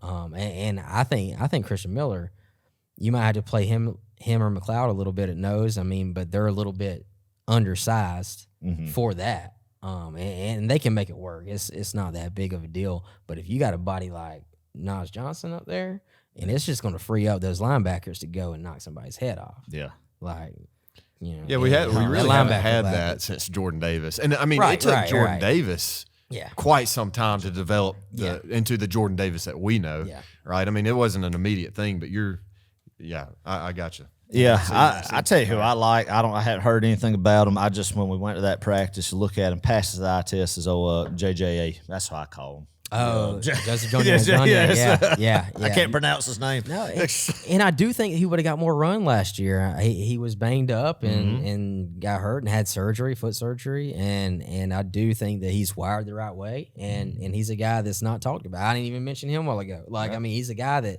got hurt last year, and so you kind of forget about him. But this guy is somebody that, you know, those guys in that building, they love him. Yeah, and he does look great off the hoof. Like he looks like how you want one to look. You know, so I'm excited. I'm excited there, and I do think that he's going to get some serious playing time, and that the Nigerian body is a little bit different too. They just get bigger and bigger and bigger. Like they don't stop growing. So at first I thought that, you know, this guy's going to be a 5 tech and come in behind Michael. And then you see him up close and personal, and you're like, whoa, I don't know. This guy he's a man. So, I think the talent's there on the defensive line, and I think the linebackers are going to be better this coming year than they've been the last 2 years, to me. That's good. And I think they're deep there. And typically they under Schumann, that junior year leap. Yeah. You know, that N'Kobe had, Quay Walker had, like Roquan had. Yeah. Some of them. I think CJ Allen and mainly Raylan. Raylan's the guy that kind of came in a little bit raw, but his talent is, I mean, he can roll. And you saw it in spades. Like you saw it a little bit at a time against Texas. Yep. You know, the guy can be so good if he plays disciplined. And they were thrown to the fire in 23. Yeah, they were. Yeah, that was tough. And CJ Allen's cut down a little bit of weight. Yeah. And I do think he was banged up some last year. Yeah. And so I think he's a guy that can take that leap. But Raylan Wilson is, I mean, let me tell you something. Chris Cole, I don't know how they're going to use him, but he is going to be on the field a lot. He was the most impressive looking transformed guy from eye test at G-Day from last fall to me. Yeah, he's an avatar, dude. He is a avatar. Yeah, man. He's something different. I mean, so when Jalen Walker come in, because you get like the Chris Cole, Jalen Walker comp. Like when Jalen Walker come in, he was an outside linebacker in high school. So he had that natural like pass rush ability. Like, I mean, the minute he stepped on campus, like he's like, okay, I got the moves, like I'm in the edge room. And Chris Cole, he has that same body. But when I watched his tape, his sophomore, junior tape, this guy he looks like a NFL wide receiver at safety. Yeah. Like this guy he's a linebacker now, but I mean, he has coverage skills like a safety. I mean, and you saw it against Texas last year. Yeah. Like, I mean, the sky is the limit for that kid. Like, I mean, he's the guy that looks different. And I'm sure they will use him off the edge and to go with Mendoza and Q Johnson too. So Johnson. So then I hadn't even talked about Justin Williams. Yeah. Oh yeah, the highest ranked linebacker in the past half decade. Yeah, just casually forget about him. Embarrassment of riches, man. Yeah, that is a deep position. Yeah, so, it's great. And Justin Williams is going to get time this year. Yeah. Like, there's no doubt about it. Like he is too good not to. And Justin Williams and Chris Cole both had great springs, so they're gonna get run. Like there's no doubt about that. I love it. Well, they can roll. Let's talk edge rush. I mean, pass rush. You know, obviously you lose some guys there. Then Damon Wilson, just the blind side, just clueless. And then you have another guy that transferred the year before last, Darius Smith's up there in Missouri with them. Both of them are probably going to be the two edge guys in Missouri. But Eli Mendoza, is it far-fetched for us to believe that a kid from Army can come and make a huge impact and be a big difference maker on this defense? I don't think it's far-fetched at all, because like when you talk about the work and the grind that it takes to be at Georgia, like, I mean, it's not, like I said, I'm not trying to be Georgia biased here, but I mean, the grind is different here. Right. Like there's no doubt about it. And so you get a kid that's used to the grind, they're able to adapt quicker. And you get a guy that's able to adapt quick to Georgia, and you can play quicker and it's a position of need. Like, that's right. With that Damon Wilson thing, like them edge numbers it's pretty sparse. Yeah. So Mendoza is gonna have to play a lot, and I do think I'm high on him. I like his body type too. Oh man, dude, test on that kid. Yeah, he's 6'3", 245. Yeah, and can run like an inside linebacker. That's what you want. I think you can use him in any type of way. Yeah, like, I mean, it's not just a specialized pass rusher role. You know what I'm saying? You can do several things with him. I'm super excited about him. I think that's going to work. That's my kind of newcomer defense of the year for me. I think C.J. Allen is my player of the year defense, I'm going to say right there. But I'm excited about Q Johnson, man. Obviously, we didn't see him in G-Day and everything, but I'm excited about him too. And he looks good off the hoof. Yeah, he looks good, and I've heard nothing but good things about him and how he was doing. But they love the Mendoza kid. Right. They like him a lot. So I think he's going to be the guy. But I mean, like I said, you're one or two injuries away there, and you're having to play a freshman. I mean, that's just the way it is. There we go. And That's so, true. That's like, true. And it's a little bit different. Kirby likes to stack that talent, and you got to play young guys a little bit quicker now. So you got to get outside of your comfort zone with it, and I think, but in a way, it's exciting. It's exciting seeing these young guys get their opportunity, and sometimes you just got to get your feet wet. Like, you don't know how good you can be until you get out there, like in real time. Mm-hmm. Like, I mean, Ben Cleveland, like we was talking about earlier, like his practices, you're thinking he ain't gonna see the field. You get him in, there's an injury happen, you throw him in at right guard, Gamer. and he never left again. Mm-hmm. Like, he's a gamer, and some kids are like that. And so I'm excited for some of them to have the opportunity, and I'm just excited about the whole team. Man. It's about that time. Oh yeah, 30 days away. It is. And last thing I want to go over this roster is the secondary. Let's start with safety position. Obviously, we know one of them. It's going to be KJ Bold. Yep. Amazing what he did his freshman year. Well, they said KJ is the only top 100 player that Georgia has on its roster. Right. Yeah, Wow. yeah, we'll see about that. Yeah. We'll see if the NFL agrees with that. So, Yeah, that's exactly right. I mean, yeah, it's gonna. That's why I love this time of year. We're talking, and then the guys who emerge as superstars at the end of the year, like what we talked about at the beginning of 2021. Some of the guys we could have never dreamed, at least I couldn't have, of what those guys turned into by December of that year. and from what I heard, KJ has put on 10 pounds at least. Like, I mean, he's yoked, and so I love KJ. Yeah. I mean, I'm a KJ guy, and for you to come in as a freshman and start At Safety safety. secondary at the University of the Georgia. SEC. yeah, exactly. You're dang right. Pretty So impressive. I'm a KJ guy, and from what I heard, I think it's going to be Ja'Cory Thomas, but the Branch kid, He's playing. I would keep up with him. He's testing pretty good, and his deal at USC, I think he couldn't stay on the field, man. He was just banged up the whole time, which is like, you come to Georgia, you're gonna be banging. Mm-hmm. So it's one of those things. If he can stay healthy, I think that he's talented enough to make that move. Yeah. And maybe actually win the job. But I do think they're comfortable with Ja'Cory and the Maddox kid coming in. I think he could get some run at star, and Aguero.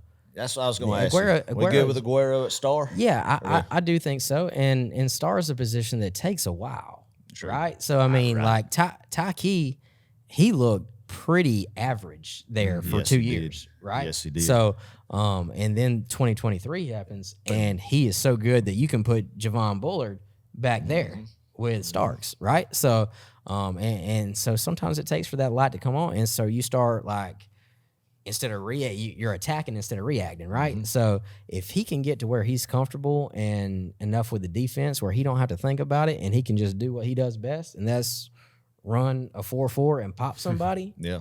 And a lot of that, you do that in the star position. Exactly. You know what I'm saying? I think his people think that his like hips are stiff or what. I think that he just has to be comfortable playing. Yeah. You know what I'm saying? Where he's not thinking, and it's a lot. Star is a position that a lot's going on. Star is You know, probably not everybody is Javon Bullard and can come in and just like, boom. It was so There ain't fun no to problem. watch play You know, star position. Bull, man. man. It He has was- to be Bull was different. the most difficult position to play in this 3-4 Oh, defense, man, it's and tough. under Yeah. Kirby Smart, it's got to be. Yeah. Oh, yeah. I mean, doubt. you think about it though, like Think about how hard he rode Richard LeCount back in Yeah. the day. like Poor Richard. in played some 21, star we didn't have it again. figured out either. 21 star position was all over the place. We had Latavius Latavius Brini Brini. playing in the national championship game. Oh, no, hey, William William Poole. Poole. No. William Poole. William Poole. Or maybe shout it out was- William Poole. shout Yeah, out shout William out Poole. William Poole. He played a great game. Yeah. Yeah, he did, played a dude. great No, game. maybe Brini was. I He don't was know. there We, the whole we, year. we used Yeah, him. yeah, he was Yeah. there But right up it was just until- interchanging and never could really figure it out that year. But yeah, I mean, just patchwork. Yeah, And- no, but that's a good point though. I mean, Jonell, I think he's got the talent. Obviously, no it's doubt, just like you said, it's just reacting. Big body safety to get down there and he- stick his nose in a He's star a big position dude. at the line. He- Big he's dude. he's a big, strong dude. So I like to hear that about Corey. But yeah. Cornerback, Ooh, to that's gonna be a battle now. a lot of chatter about. Obviously, we know I like Dalen it. Everett, and having that guy again, it's almost a staple. Like you have one guy that kind of that CB1, CB1, and then there was a guy that was right behind him in his wings. That guy goes on to be drafted in the first couple rounds of the NFL draft, and then the next guy steps up to Rinse and CB1, repeat. Right. And rinse and repeat. So obviously Dalen Everett's next in line. Ellis Robinson, the buzz coming out of him finally is what you're hearing. I guess he just had to put some weight on, learn the system and everything, and now it's starting to hit the hype that he had. Buzz out of camp, from what I've heard, you've probably heard more. I know you've heard more. Seems all, but that guy's living up now to what we.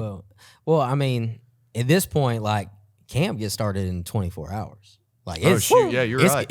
It's go time. Yeah. So, Right. and they're about done with the prep for that. And so, yeah, I do think that he's put on 10, 15 pounds, and he came in at 160, 165. Like he was just small. You know what I'm saying? But like as far as a cover corner, man, the kid he's special. And he just has to get physical enough where he can handle like a Jaheim Singletary. Like, I mean, he just came in and he was just small. Like, and it just didn't work out. But I mean, Ellis, That's right. Ellis's mindset isn't like a typical 5-star mindset. Like, I mean, he didn't come in and expect to be gifted a job. Like the dude is grinding it out and trying to win a job. I think a lot of people, I mean, I heard at least a lot of people were of the mindset that Ellis Robinson, he's transferring after this year. If he's not getting playing time his freshman year. So you've heard differently. Yeah, no, I mean, I don't think he's going anywhere because after this year, he is going to have a start. Yeah, for sure. But I mean, he's still battling this year. But now Daniel Harris had a hell of a spring, dude. Yeah. Like, I mean, the guy really did, and he was frustrating at times last year. I know, but like, I know, I'm about surprised, but you go ahead. Yeah, it just every single practice, I got a text that Daniel Harris had 2 interceptions today. It just seems like, I mean, he had a great spring. I'm really looking forward to seeing like what he's doing this fall, because I mean he's got to continue that momentum, because that dude, little number 1, is right behind him, and that guy right there, he put on some weight. He's ready to take somebody's job. Yeah. So Daniel Harris is one of those guys that nothing would surprise me, man. Like the dude could be a first rounder, because I mean he is 6'2" and he has linebacker arms, like outside linebacker arms. The guy looks different, and so he could be a first rounder or he could be in the portal. Like, I mean, that anything could happen there. You know, that's the kind of thing. When the first time I saw Daniel Harris, I fell in love with him, because he's pretty. Because now here at Kirby Smart, because he looks like how you want a corner. I'm still not over the days of seeing Vance Cuff, Prince Miller, Shaq Wiggins type quarterbacks out there, right? So I mean, so when you see Daniel Harris, it's like Daniel Harris is somebody that I would create as my cornerback for my team on NCAA football. Right. I mean, that's the guy you want right there. I mean, so I'm obsessed with Daniel Harris, because I mean, just he passes the eye test so much. I want him to succeed. That's why I feel. And the talent is there. Wait. Right. Hold on. I want him bad to be. You said this exact same thing about Marvin Jones Jr. Well, who would that have at the beginning? I mean, look, He did look like the dude. He was created in a lab. It was a perfect scenario of looks like Tarzan, plays like Jane. Yeah, he just didn't have that dog. But my God, he passed the eye test. Nobody can say that. The thing with Marvin Jones Jr., man, that deal, when he put on that weight, it's just like he lost that speed, that explosivity. Like, yeah, I mean, I saw what you saw, man. That junior high school tape, I was like, oh my God. He played at Heritage. I'm like, man, this guy is freaky. And then you put that senior tape on, and he done put on about 25 pounds. Oh, then feet got a little heavier, and he just never, But I mean, you still stay hopeful. Like, every game was like, that motor's going to turn on maybe the next game. It's like, what do we got here? There's no ill will with him going to Florida State. His daddy kind of wanted him there anyway. That's right, man. That's right. Yeah, he's going to be all right. No, that's exciting. I get fired up about that defense like I can every year with the Kirby Smart, Glenn Schumann defense. Heath, too, brother. I think we've covered all the roster. Anything else you want to touch on as far as schedule, what your predictions are, kind of the floors? Before we wrap it up, the floor is yours of any topics you want to go over that we hadn't talked about. I mean, what do y'all have us going this year? What's Georgia going? Adam, you start. I got 10-2. I'm gonna go 11-1. I like it. Yeah. I like it. I got 10-2, but Who's your I think- losses? Oh my gosh, I don't want to say it, but I'm probably right there with you because I'm worried about Auburn at night. yes, I'm worried about Auburn at night a lot. And it's something about Hugh Freeze. He coaches well against Kirby. He coached good against Saban. Something about him. He gets his guys ready and for that game, and weird stuff happens in Jordan Hare at night, man. You know, I mean, like it's just. I'm worried about that game. I think Georgia beats Bama. I do too. And I do think that Texas might get Georgia this year. I don't know. It's hard to project anybody beat Georgia in Athens because it just don't happen much. But I do think Sark is going to have his guys like ready for that game. Yeah. I mean, you get beat by a team twice the year before. And so if Georgia does just have one loss at the time, I think Texas is. I'm a little worried, concerned about that. But I do think Georgia plays Texas again. And I do think Georgia wins the next time they play them. That'd be great. That'd be great. Now, are you saying? Hold on. Are you saying SEC championship or are you saying playoff? No, playoff. Yeah. So that all right, well, That's all right. In this scenario, then, all right, 10-2, would Georgia make the SEC championship in your scenario? Well, it's just one of those deals. It kind of comes down to the tiebreakers and stuff like that. I mean, you're tossing a coin at that point. But guys, do we even want to go to the SEC championship anymore? I know. I still do because I'm Adam, I love it. I will die on that hill, man. I know. I will die on that hill that I want to win in Atlanta every single year. I understand, and that's how I've been up to this point. But I mean, there's no advantage anymore. I agree. None. I get that. It's just traditionalists not wanting to see progress or change in me because I. But what are we going to prioritize? Are we going to prioritize the SEC championship trophy over the CFP trophy? No, but I want them both. I do too. Why not both? Fair. But, that's fair. What at what cost do you want them? And I get where you're coming from. So but I think Georgia. I just hate to say this, but like I think one of Auburn or Florida might get Georgia. I think one of them. Not both of them. I was a little bit concerned about going up to Knoxville. Mm-hmm. I'm not as concerned now. Like I think in which, Kirby kind of has Heupel's number. And even when Tennessee, I'm gonna knock on wood just in case. Knock on wood. Even when Tennessee is stacked, Kirby finds a way. That's like right. It's something about that offense. Kirby's able, especially in the second half. I mean, I can't. How many points has Tennessee ever scored on Georgia since Heupel's been there? In the second half or in the fourth quarter, it don't happen. Like they will get some points in the first quarter, maybe some in the second, but I mean after halftime, I think Kirby shuts it down. If you take an average of Kirby since he's been the head coach against Tennessee in Neyland, especially Neyland, we beat him worse in Neyland than we do in Athens. Yeah. And knock on wood. Since 17 when he beat them 41-0, I think the average probably has been that they've played 17, 19, 21, 23. So he's played up there 4 times. The average score's got to be like 41-14, 45-14. Yeah, it's crazy. The differential is somewhere in the 30s. I'm with you, Heath. Georgia will lose. I hate to say this. This sounds sacrilegious, but it's almost like it has to happen. I think they're going to drop one between the 3 rivals that we've owned here recently. I agree. And it's been a blessing. I agree. And I won't be upset. I mean, I'll be upset at the moment, but you can't because of how much we've owned them. Right. But none of the 3 are in Athens. I'm with you. I'm starting to believe you're going to beat Tennessee in Knoxville. Joey Aguilar is not going to beat a Kirby Smart, Glenn Schumann defense. And Auburn's got a good offensive line coming back that could gel, I think. And they got a good receiving core. And if the lights turn on for Jackson Arnold, it could be a little bit interesting. So I kind of know some people up there at Auburn, and from everything I heard, Jackson Arnold has not had the best go of it early on. They were to a point where they was thinking like already the freshman Deuce Knight kind of looks a little bit better than him, but I mean they put all their eggs into Arnold's basket. So Arnold maybe got to pay off. But I mean that offensive line broke him. But now Thorne did look pretty good against us at one time. So I mean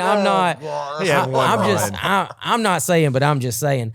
And look, they have spent a pile of money at the wide receiver position. Yeah, they paid for 3 or 4 guys Cam Coleman, and they paid a ton for Singleton. Yeah. And they got another guy from Alabama there. And so, I mean, I believe their wide receiver core will give somebody hell. There's no doubt about it. Yeah. And Hugh Free's run game is always pretty strong too. So I do worry about that game at night. But I mean, like I said, Auburn hadn't had the best go of it against Georgia, so we'll see. And I do worry about Florida, but it's all going to depend if Flagway's healthy or not. Because that guy, he's good. He's good. He's good, and he looks like an alien. But man, this guy, it just seems every time I look down, this guy's hurt. Oh yeah, he's hurt right now. Yeah, I mean, they carted him off the field, and I thought like he was going to be out for this year. Yeah, but it was like a barely a strained hamstring. Yeah, I was like, man, dude. I think they have one of the most underrated running backs in the SEC too. Yeah, the Ball kid. What's his name? Jaden Ball. But let's be honest here. Let's go back to last year's Florida game right quick. Adam, you brought up a good point right after the game. You said, I mean, even with Lagway in, were they going to outscore us at 34 if points? Carson Beck threw another pick or two? Yeah, potentially.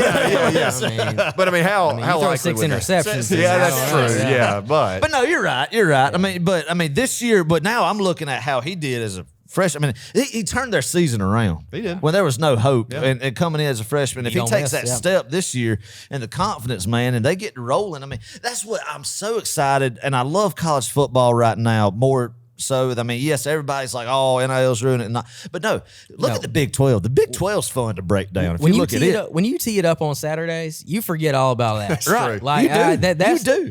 That's the time. Like that's the off season talk. Oh, yeah. Once you tee it up, it's still college football, baby. I mean, you look at the SEC this year. I mean, and really, there's no clear cut like, oh yeah, they're dominant. I mean, It's I wide can open. see- Wide open. And the good thing about it is there's across the South, there's fan bases who think they're going to go to Atlanta. They're going to be 6-6. It's got to happen. It's got to happen. I mean, what's going to happen in College Station? What's going to happen in Baton Rouge, Louisiana? Oklahoma. Oklahoma. Mateer. They're fired up with Mateer. The Mateer hype's insane. I saw somebody dude, picked him to be the Heisman Trophy winner. Yeah. And then and if he does play good, Brent Venables' defense, experienced start quarterback, good defensive front, that's the recipe, right? Missouri's feeling good. Oh, Maybe. I don't know. They got a quarterback. They got a South Carolina. Oh, Now, Kentucky.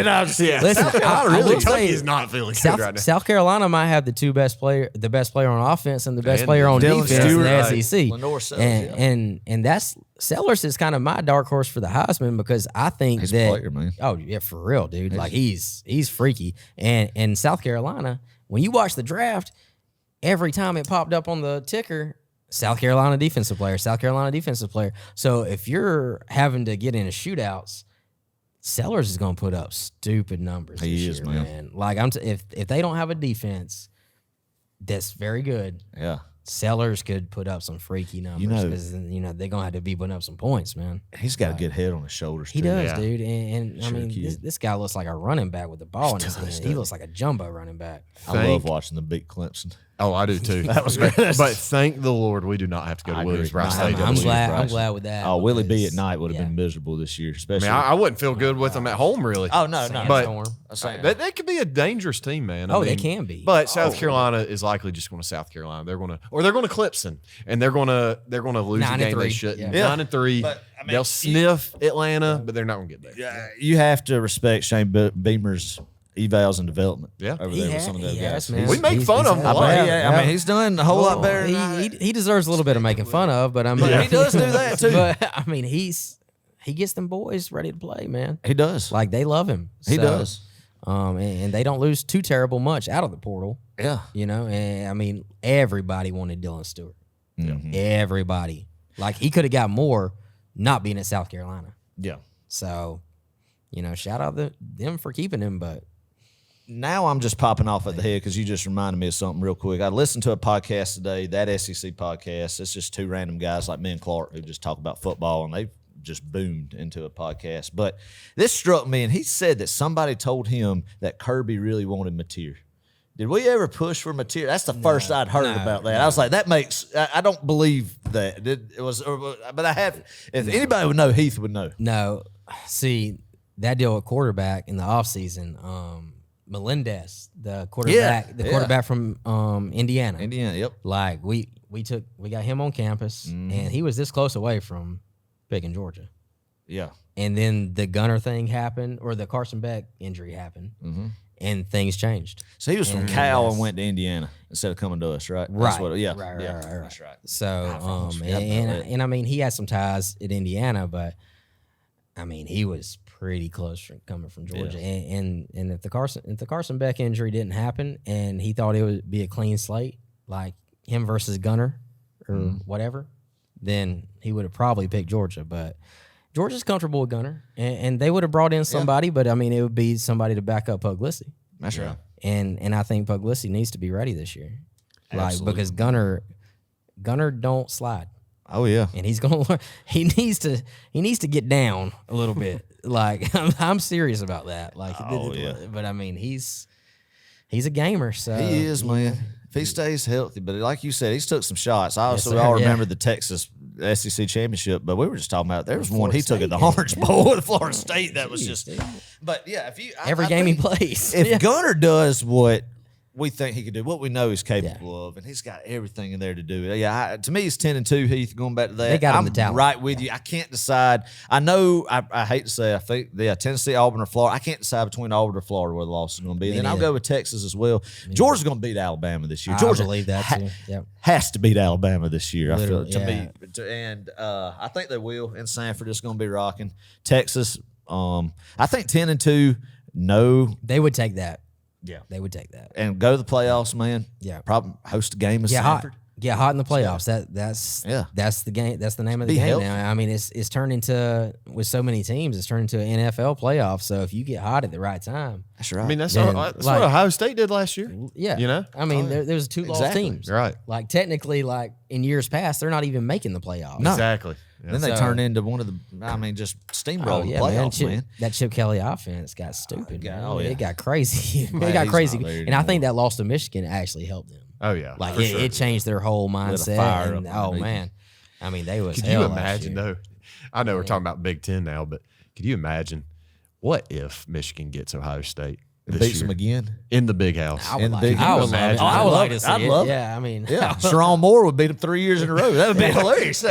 I would like to see it, but I mean, it could happen too. Yeah, man. I expect Michigan to be better next year than there was last year, for sure. You know, they got Oklahoma in week 2. Isn't it week 2? Yeah, and the Big House. That's a great. You know, you get Texas, Ohio State, then LSU, Oklahoma, Clemson. Michigan, LSU, Clemson.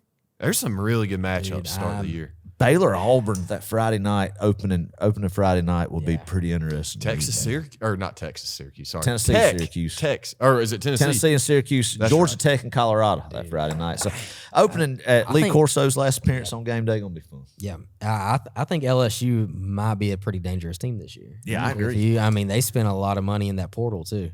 Like Brian Kelly's that seat's a little warm. You're dang right. That seat's because look at all the talent they've had. Brian Thomas Jr., Malik Neighbors, Jaden Daniels. Like they pump out the talent, and you gotta trophy. You gotta do something. Yeah. I mean, so What? I mean, they got to Atlanta 23, in it's 20. first year, 22. Yeah, 22. 22, 23, 24. This is his 4th year, like you said, and really just that SEC West championship, and that's been about it. And I agree with you, Heath. And that's the thing; they all can't be good. You got A&M, who I think has some high hopes. Yeah, I think they're going to be pretty good. Yeah. As Marcel Reed, he took that. I mean, he has obviously dual threat guy and Elko defensive guy. I mean, complete 180 with them last year, a game away from making their first SEC championship. Right. And Florida, Quick. Florida and LSU play early in the year. That's going to be tough for the loser of that one as far as hot seat for coaches. And like I said, Oklahoma with Mateer. That's why we love it, man. And that's why I couldn't tell you. I don't have a clue. I just, deep in my heart, Wide for Georgia, open. going to be a great year, 10-2. But I do not think we'll go to Atlanta this year. You don't have to anymore.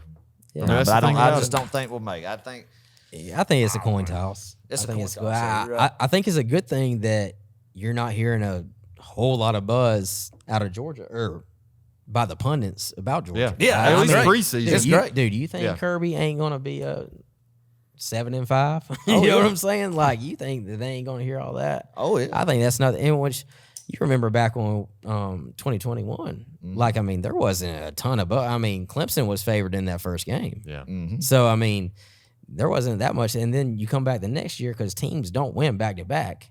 Right. So Georgia wasn't even number one start off the next year. No. Right. So, I mean, 23, we entered number one. Yeah. We did. And we didn't go all the way. In which, you know as well as I do. Georgia gets in that playoff. Oh, they're steamrolling. I mean, all it had to be was 100% Ladd Cock and Brock Bowers. You give Brock and Ladd a month to get healthy. It would have been. Yeah. You coach up a three-peat, man. Dude. CJ Allen a little bit more. Dude, Michigan couldn't cheat enough. Yeah. Like, No. That's what. What's his name? What was his name? Connor Stallion said there was. They had in the Orange Bowl, the 21 Orange Bowl. They had all Georgia signs. And they still couldn't. Whooped 34-11. So I mean, but I just think too. But y'all hit the nail on the head. I think this team, as long as we're in position in late November to make the playoffs, and you think about how big a percentage is underclassmen in this unit, that are talented underclassmen that are going to be only. Heaven forbid, no injuries, are only going to be more developed by the Trey Scotts, this coaching staff, Glenn Schumann's. When they get to late November and they're healthy and Georgia's in striking, look out. You said, look out. When some of those youngins, they get their feet wet and they stop being freshmen and sophomores, and you know what I'm saying? I do agree with that. So I'm excited. Yeah, I'm excited. It's almost go time. It's going to be great. All right, give us then who is going to win. Before you go, give us a pick of what your SEC championship game is going to be, SEC champion, and then who is going to be your Final Four. Put them on the spot right here. And national champion. That's it. It doesn't have to be your official pick, but it will be recorded and on record. And then also I'm going to throw one more thing on top. One just hot take for Georgia football, like somebody who's going to lead in a statistic that just go ahead, call your shot. Anyway, give us them, and then we'll wrap this bad boy up. I mean, I think Frazier gets 1,000 yards. Mm-hmm. I mean, that's not like super crazy or anything like that. I think a Georgia running back should get that. Right. But I think he's going to be super efficient when he does it because, I mean, there's also a stable behind him. And you forget about Cash Jones. He's going to be in on pretty much every third down. And Nate Frazier, he's a 3-down back, right? But, I mean, you got a guy like Cash that's so good catching the ball out of the backfield. You got to bring him in, and then you got McCray and Roger Robinson in short situations. But I mean, I think he's going to be incredibly efficient this year, and I don't know if a receiver is going to get 1,000 yards. I think they're going to be spreading it around a little bit, but I mean, I do think that Frazier's going to be that guy, and I don't know the last time Georgia's had a 1,000-yard running back. Swift? I can tell you. Was it Swift? I think it might have been. I think it was Swift. I think it was. Did Swift and Holyfield get 1,000? I can tell you the last time. I think you're right. Yeah. I think they got 1,000 in the same year, and I don't think Georgia's had one since. I can tell you the last time there was a 1,000-yard receiver, it was Terrence Edwards. yeah. 20 years ago. 20 years ago. Only 1,000-yard receiver. In which, Brock, years ago. If Brock stays healthy in 23, he's going for he would have done 1,300. But he almost got his freshman year. Brock did. Yeah, he was about 30, 40 yards short. Dude, I think he got over 900 yards every year. year. He was 34. It was like 960. 950, 960, yeah. So, I mean, he's something. He's just a unicorn. Yeah, I mean, he's a unicorn. He's in my Mount Rushmore. That guy, he might be the best college tight end ever. Oh, yeah, no doubt. Like, I mean, you don't win 2 national championships without him. Oh, no. You don't. That Ohio State don't. play, when he, levitated. Oh, man. Dude, if he don't do that, you don't win that game. No, you don't. You don't.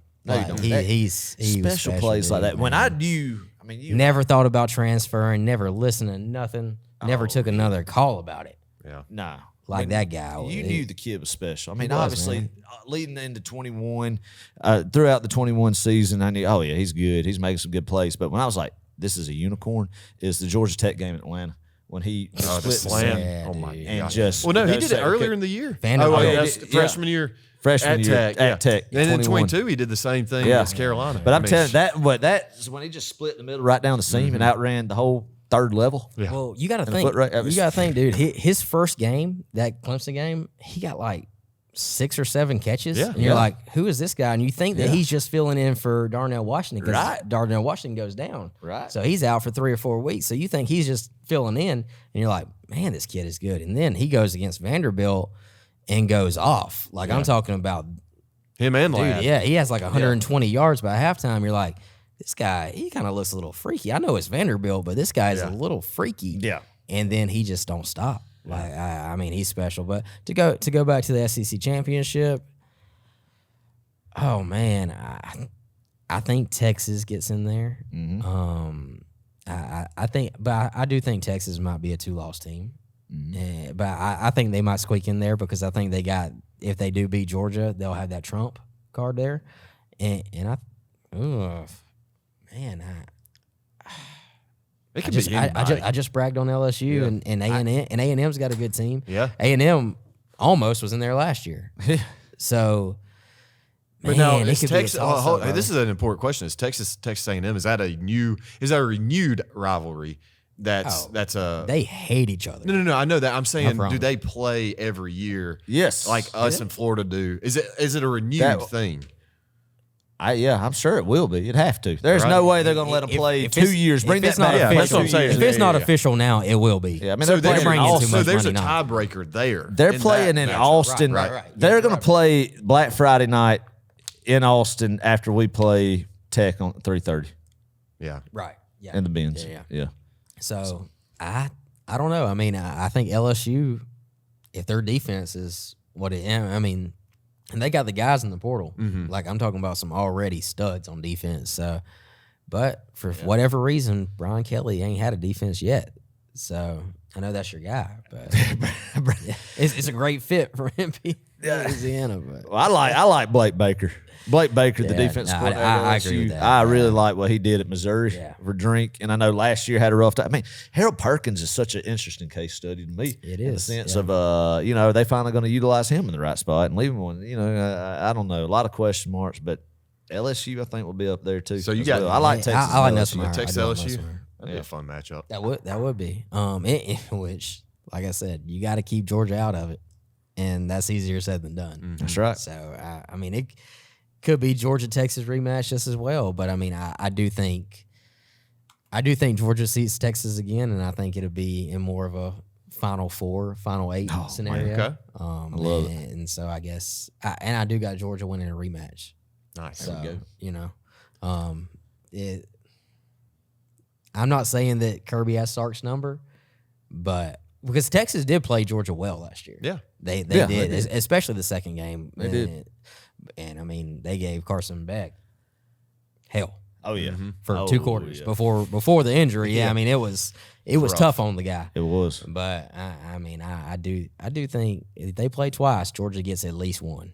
I agree. Yeah, I don't think they beat them twice. So Final Four, you got who? Oh man, I know that's tough, man. That's Put him on the spot. Had Yeah. to do it. Oh, Had to yeah. we're not going to do that tonight, Adam. We'll put Heath. Yeah. No. I think Penn State. Yeah. Okay. I think Penn State. Right. I think Penn State gets there. Oh, dude, I might say Clemson. Oh, Yeah, yuck. I know. They got a lot of talent. You're right. They do. And they got a pretty peachy schedule too. Yeah. I mean that, and then what you get. And So then, they get that bye game. yeah. So I do think it's setting up Clemson, one of the SEC teams for sure. Yeah. Whether it be Georgia, Texas, LSU, A&M. I gotta say, I had Georgia. Yeah, there you go. We're a Georgia football podcast. I got it. Gotta have your red and black glasses on. There we go. But I gotta do Penn that. State, Clemson, I think those are great picks. for I mean, sure. And that's we got one more. I think Ohio State's gonna take a step back. yeah, they got to, I think they're right? gonna take a step Got back. to. Oregon's Yeah. got a good shot. Yeah. See how Dante Moore does up there. Yeah. I mean, what do you think about the Big 12 teams? I love the Big 12. I'm so entertained by this new Big 12. Yeah, Like, it's different. And I think Joey McGuire, you brought him up. I love the Texas Tech Raiders, Red Raiders. I would love Adam, to see you them. love another college football team? No, I mean, I know, I'm just- like them hurting That Texas might be the when most expensive roster in college football this year. Like, they got to And- win the Big 12 this So, year. I will say this: when Carson Beck hopped in that portal, Yeah. he wasn't 1,000% going to Miami. A little Texas Tech was one of the first ones to call. Wow. Wow. And so, I mean, it got to a number, and Miami met it. And, Tech would have went a little bit stronger. But he had a girl in Miami, and at the time he had a girl. He doesn't have that girl anymore. But Yeah. you think about, man, the Big 12. But no, go ahead. And I mean, in the offensive coordinator there, I think Dawson, he believed in him, and Cam Ward just transferred there, went one and done, and #1 pick. And so, I mean, Miami was attracted to him in that sense, and he's a Florida boy. But I mean, Texas Tech, they was calling that phone. And they was like that? Alabama and Ohio State's calling. No, it was Texas Tech and Miami. Texas Tech, Miami, two big NIL players. For sure. That's crazy to think about how it's shaped into that. But no, the new Big 12, I mean, you think about it, you get to watch like Utah versus Texas Tech, Baylor versus West Virginia. I mean, you just don't know. That's what I love about it. Who would have had Arizona State doing what they did last year? I do think about beating Baylor. Texas? Yeah, exactly. Scatterbo. I do think Baylor might be pretty good next year. Yeah. It's hard to tell. Like you think you know in that Big 12 and you don't know. I mean, Like, Auburn's at all. going to find out in a hurry. Yeah, Going to Waco. Yeah. First I game hope of the year. Baylor pops Hugh Freeze and Jackson Arnold. That would be a wouldn't great that way be to start the something, season. man? Right there. Now Baylor there is nobody's seed that's hotter than Freeze's. Oh, yeah. No, that thing. That's how- I've that been thing playing too is- much golf, dude, man. He couldn't sit down right now. Yeah. He's been playing golf. Dude, All dude, you check that handicap out though. It's been pretty good, man. What about Notre Dame? We'll though? start recruiting in Notre Dame, August. Look at Yeah, Notre Dame. I'm not sure if they go back to back like that, but I do believe in Freeman, and they did spend some money, but Miami and A&M back to back, week 1, week 2. yeah, man. But no, it's crazy that Notre Dame team how they finished out, and then the second week of the season last year they drop a game to Northern Illinois. Isn't that crazy? Yeah. Like, I mean, that's how, like, when you get hot at the right time, you get hot late in that year, you can make a run and win it all. For sure. Because, I mean, if they would have had another couple better quarters, I mean, they would have played with Ohio State. Right. Ohio State did kind of play a little bit safe at the end, but, I mean, they wasn't head and shoulders better than, you know. They was head and shoulders better talent-wise. Right. But, I mean, that was a well-coached team last year with Notre Dame. I was impressed, and I'm not giving Georgia a pass, but I mean, you know, you had a terrorist attack happen tonight. You have to push the game back, and then at the same time, Kirby Smart's dad is struggling to make. You know what I'm saying? That he's pretty much on his deathbed, and so there was a lot of things going on, and the terrorist thing. I mean, both teams had to deal with that, right? But I mean, it was still a tough thing for Georgia, and I think Georgia plays Notre Dame 5 times. Georgia probably wins 3 of them. Oh, yeah. And so I don't think that it was significantly better than Georgia. And Georgia gets hot at the right time too. Then they could have made a run. But, I mean, it would have been hard beating that Ohio State team. But, I mean, I don't see Notre Dame going back-to-back, making 2 back-to-back runs. But they'll be in the playoff. don't think- right? I think they're a playoff team. I don't think they'll have a quarterback like Riley Leonard was. The grit that he had, and in the sense, I do think they like the boy they got. Yeah, He was I don't even know the, who they I got. think Carr. You know, he's I think his granddaddy was big Michigan guy. Really? Maybe like Lloyd Carr. Huh. Maybe. Lloyd Carr, Lloyd I'm Carr. pretty that sure, is yeah. right. I remember Yeah. hearing, but Yeah. yeah. I remember seeing that now. Yeah, old Michigan head coach, the one there before Harbaugh, the '97 national championship. Right. Lloyd Carr. Right.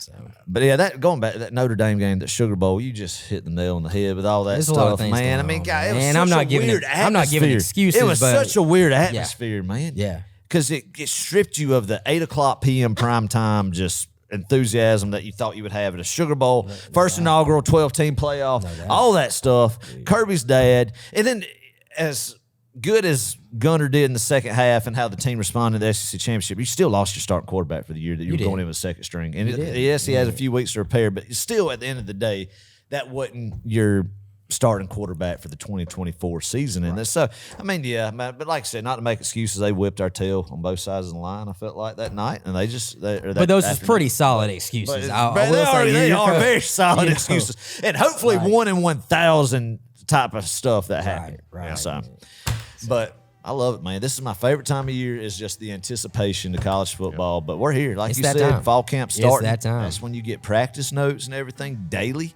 and you pray every night when you sit there and you thank the good Lord for the day you've had. You snuck in. I know there's more important things in this life, dear Lord, but please don't let Keep everybody the boys get injured. healthy. Keep the boys in Keep the Athens boys healthy. and out of trouble. Please. And that's Yeah, and out of And out of trouble. trouble. Yeah. No That's all we're more asking for. speeding fees That's all we're or asking for, fines so. or arrests, Yes. please. Yes. That'd be I great. love it, then. I love it.